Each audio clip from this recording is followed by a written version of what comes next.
Last week, Browning became just the sixth player in Pac-12 history to account for 100 touchdowns. He breaks down some of the best from his record-breaking career. The question made Jake Browning chuckle. "Do you think you have a photographic memory?" He wasn't sure about that. But when asked to look back at some of the more memorable moments of his career as the Washington Huskies quarterback, analyze, say, a third-quarter pass he threw in the second week of September 3 years ago, he had no trouble recalling some of the finer details. "I don't know about a photographic memory," he said. "I'd only remember the good plays. And there have been many of those. Last Saturday, in the No. 10 Huskies 35-7 victory over then No. 20 BYU, Browning became the Huskies' all-time leading passer and recorded the 100th touchdown of his Washington career. The 100 touchdowns put Browning in rare company. Only 5 other players in Pac-12 history have accomplished that feat: Oregon's Marcus Mariota, 136, Washington State's Luke Falk, 123, USC's Matt Barkley, 122, USC's Matt Leinart, 109, and UCLA's Brett Hundley, 106. This week, Browning broke down some of the most notable touchdowns of his UW career. Touchdown No. 1. The setup. Browning's first touchdown came in his first game at Husky Stadium, against Sacramento State on Sept. 12, 2015. This was a week after a loss at Boise State, when Browning became the first true freshman QB in program history to start a season opener. The Huskies were already leading Sac State 28-0 in the third quarter, on 2 rushing touchdowns each from Myles Gaskin and Dwayne Washington, when the Huskies faced a 3rd and 10 from their own 22. The play, Browning's pass was tipped in the middle of the field but still hit UW receiver Marvin Hall in the chest, resulting in a 78-yard score. A Sacramento area native, Browning had played against some of the Sac State players growing up, and one of the defensive backs in coverage on the play was an old buddy of his. Quoting Browning, "My first one should have been a pick. I remember the play call, we call it spray. I had a little man adjustment to the field and it turned into a seam route. And as I threw it, I thought it was going to get picked. It slipped through his hands and Marvin gets it and starts running. I thought he was going to get caught, then he broke that. I remember going to the sideline and Bush Hamden, who was the QC, quality control coach, at the time, he said, 'You know, sometimes when you work really hard, good things happen,' and I had been working pretty hard because losing that Boise State game was the first game I'd lost in 2 years. Postscript. 3 minutes later, Browning threw his second TD on a 49-yard pass to fellow true freshman Chico McClatcher. Same play, spray, Browning said. But that was a better throw. Touchdown number 6. The setup. A week after their upset of No. 17 USC, the Huskies found themselves trailing at home in the fourth quarter to rival Oregon, 26-13.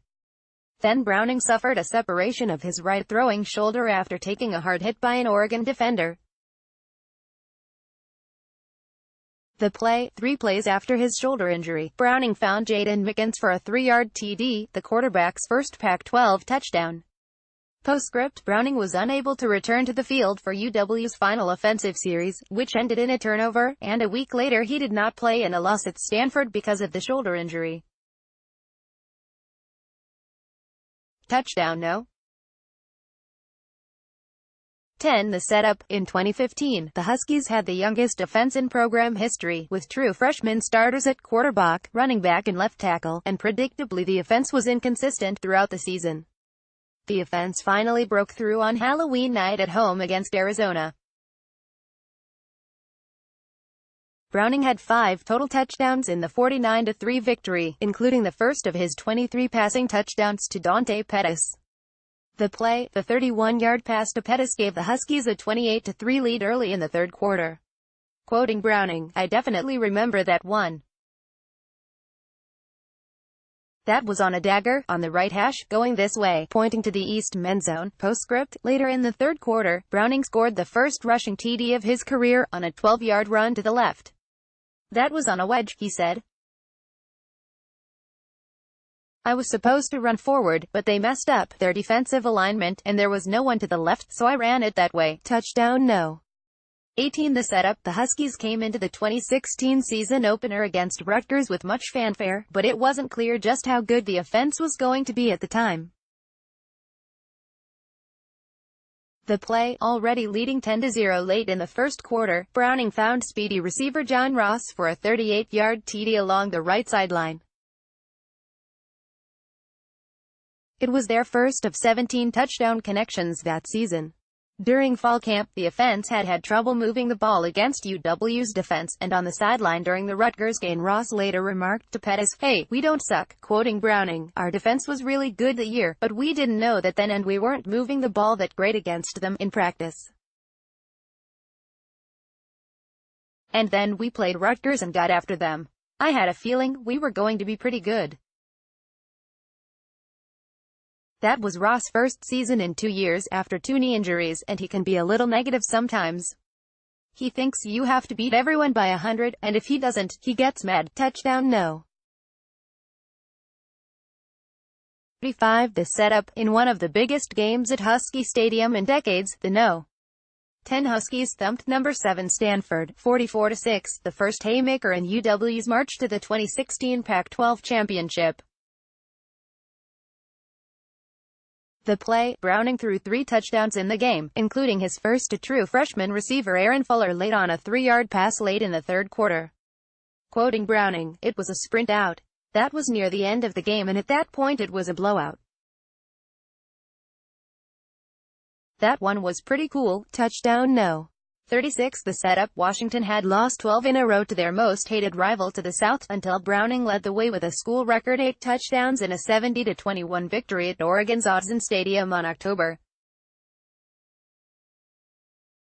8, 2016. The play, the point. Browning etched his name in the lore of the UW-Oregon rivalry when he pointed at an Oregon linebacker before crossing the goal line on first touchdown run of the game. Browning was actually apologetic after the game. "That's not me," he said then, and had to do 500 push-ups the next day. That's Chris Peterson's standard punishment for an unsportsmanlike conduct penalty. Quoting Browning, "That game felt good just because we hadn't beaten them in forever and that's all we heard about, so to get after them was nice." Postscript. Browning and the Huskies return to Autzen Stadium next week for a 12:30 p.m.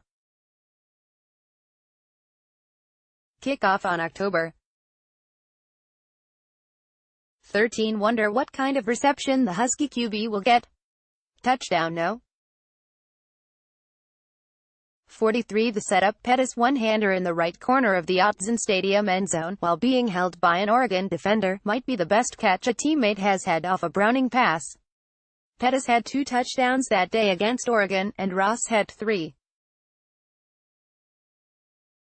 Quoting Browning, "We kept throwing goal line fades against them over and over and over. No one could cover Ross or Dante." The celebrations on those touchdowns that year, Dante and Ross took it to another level. Touchdown number 51 The setup. The No. 4 Huskies improved to 9-0 with a 66-27 victory at Cal on November 5, 2016. Browning tied the UW record with 6 touchdown passes that night, 3 each to Ross and Pettis. The play, Browning's deep pass to Ross late in the first quarter was a bit underthrown, but it gave Ross a chance to make perhaps the most spectacular play of his UW career. He juked or outran most of the Cal defense en route to a 67-yard TD. Quoting Browning, "That was a bad ball.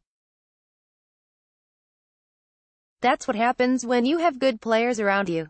I don't think I totally appreciated that season as much in the moment, just because I felt like I was nitpicking myself a lot.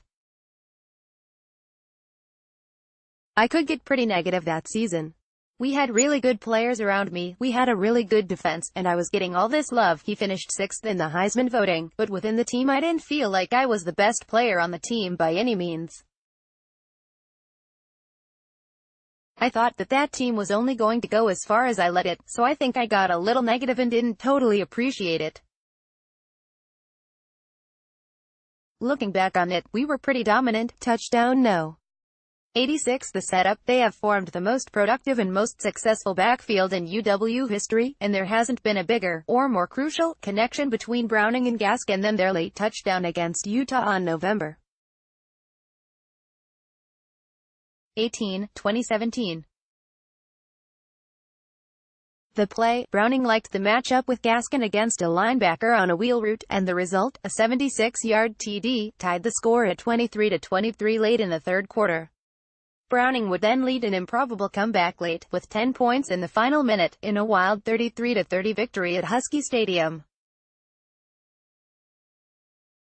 But Browning knows he was fortunate that the TD pass to Gaskin turned out how it did. The Utah safety nearly had an interception and a potential pick six. Quoting Browning, Miles is really good matching up against linebackers. ... That one was really lucky.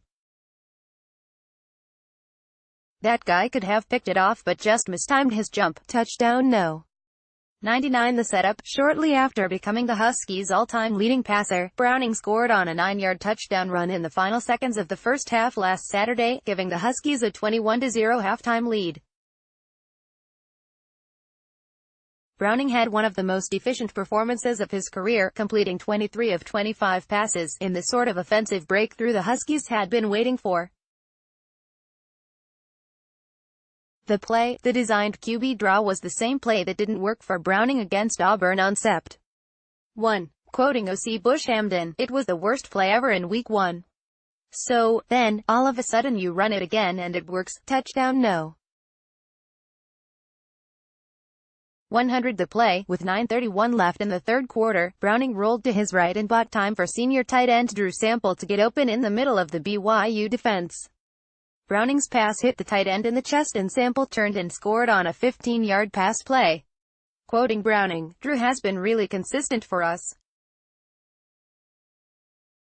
He blocks so well you kind of feel like you owe him a couple touchdowns every now and then. Touchdown trends. A breakdown of Jake Browning's 100 TDs at UW: passing, 86 to 20 different receivers, rushing, 14 at Husky Stadium, 57 versus Pac -12 to 66 versus WSU, 4 versus